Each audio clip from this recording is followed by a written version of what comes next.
নমস্কার বন্ধুরা, অবিশ্বাস্য সত্য চ্যানেলে আপনাদের সকলকে জানাই স্বাগত। আশা করি ঈশ্বরের কৃপায় আপনারা সুস্থ রয়েছেন এবং যাতে সুস্থ থাকেন এই কামনাই করি। আজকের ভিডিওটি হতে চলেছে খুবই গুরুত্বপূর্ণ একটি বিষয়। হ্যাঁ বন্ধুরা, আপনারা ভিডিওটা প্রথম থেকে শেষ অবধি দেখুন এবং সংসারে উন্নতি করুন। আজকের ভিডিওতে আমি জানাতে চলেছি পুজোর সময় কোন ভুলগুলি আপনারা এমনিতেই করে বসেন, সেই ভুলগুলি থেকে কিভাবে এড়াবেন এবং ভুলগুলি কি কি সেই বিষয়েই আপনাদের জানাতে চলেছি। আমার চ্যানেলে নানা রকম অজানা তথ্য জানতে আমার চ্যানেলটি সাবস্ক্রাইব করুন এবং আমাদের পাশে থাকুন। হ্যাঁ বন্ধুরা, ঈশ্বরের আশীর্বাদ সকলের উপরই বিরাজমান। তিনি আমাদের রক্ষাকর্তা, তিনি সৃষ্টিকর্তা। এবার তার পুজোতে কোনো বিঘ্ন যাতে না ঘটে, আমরা সকলেই সেই চেষ্টাই করি। তবুও কিছু মানুষ আছে যারা কিছু কিছু ভুল করে ফেলে, যেই ভুলগুলি তারা না জেনেই করে ফেলে। তাহলে আসুন আমরা এই ভিডিওতে কোন কোন ভুলগুলি আপনারা কখনোই করবেন না সেই বিষয়েই জেনে নিই।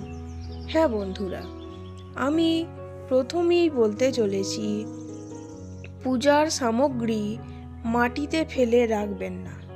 হ্যাঁ বন্ধুরা, তাতে যে কোনো ঠাকুরের পিকচার হোক বা পুজোর ঘট, পুজোর ফুল, পুজোর প্রসাদ, যে কোনো কিছু আপনারা যে কোনো একটা কাঠের উপর খবরের কাগজ পেতে তার উপর আপনারা পুজোর সামগ্রী রাখতে পারেন।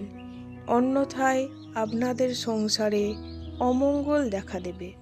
হ্যাঁ বন্ধুরা, এই নিয়মটি আপনারা একটু মেনে চলুন, দেখবেন সংসার হয়ে উঠবে আপনাদের উজ্জ্বল।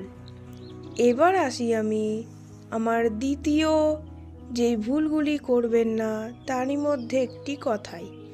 সেটি হলো, অনেকেই আছে যারা আগে প্রদীপ জ্বালায়, তারপর ধূপ জ্বালায় ওই প্রদীপ থেকে। এই জিনিসটা কখনোই করবেন না, কারণ আপনারা প্রদীপের পর ওই আগুন থেকেই ধূপটা জ্বালাচ্ছেন, সেটা সংসারের পক্ষে অমঙ্গল। হ্যাঁ বন্ধুরা, আপনারা আগে প্রদীপ জ্বালিয়ে নেবেন, তারপর আলাদাভাবে ধূপ জ্বালাবেন। হ্যাঁ বন্ধুরা, এই নিয়মটি মেনে চলুন, আপনাদের সংসার উন্নতির দিকে যাবে। এবার আসি আমি আমার 3 নম্বর কথায়। সেটি হলো, শঙ্খ কখনো 3 বারের বেশি বাজাবেন না। হ্যাঁ বন্ধুরা, আপনারা যারা শঙ্খ বাজাতে পারেন তারা কখনোই এই ভুল কাজটা করবেন না। কিন্তু এমনও যারা আছে যারা নতুন শঙ্খ বাজানো শিখছে, তাদের ক্ষেত্রে এটি বাঞ্ছনীয় নয়। তাই শঙ্খটা 3 বারের বেশি না বাজানোই ভালো। এবার আমি শঙ্খ বিষয়েই আরেকটি কথা বলি।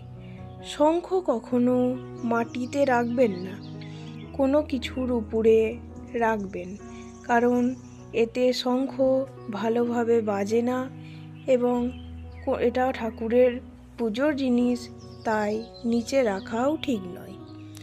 এবার আসি আমি গঙ্গা জলের ব্যাপারে। সেটা হলো, প্লাস্টিকের বোতলে কখনোই গঙ্গা জল রাখবেন না। হ্যাঁ বন্ধুরা, এটার ক্ষেত্রে আপনারা একটু অন্য ব্যবস্থা করতে পারেন, সেটি মঙ্গলজনক হবে। এবার আসি আমি অন্য আরেকটি কথায়। সেটি হলো, একই স্থানে মূর্তি একাধিকবার রাখবেন না। আপনারা একটু জায়গা পরিবর্তন করুন এবং ঠাকুরের আসন একটু ঝেড়ে পরিষ্কার করে দিন, যাতে কোনো ঝুল ধুলো না জমে।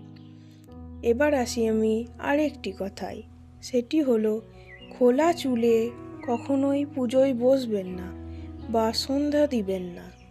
হ্যাঁ বন্ধুরা, এবং মাথায় কাপড় দিয়ে এবং গলায় কাপড় দিয়ে তারপরে আপনারা বসবেন।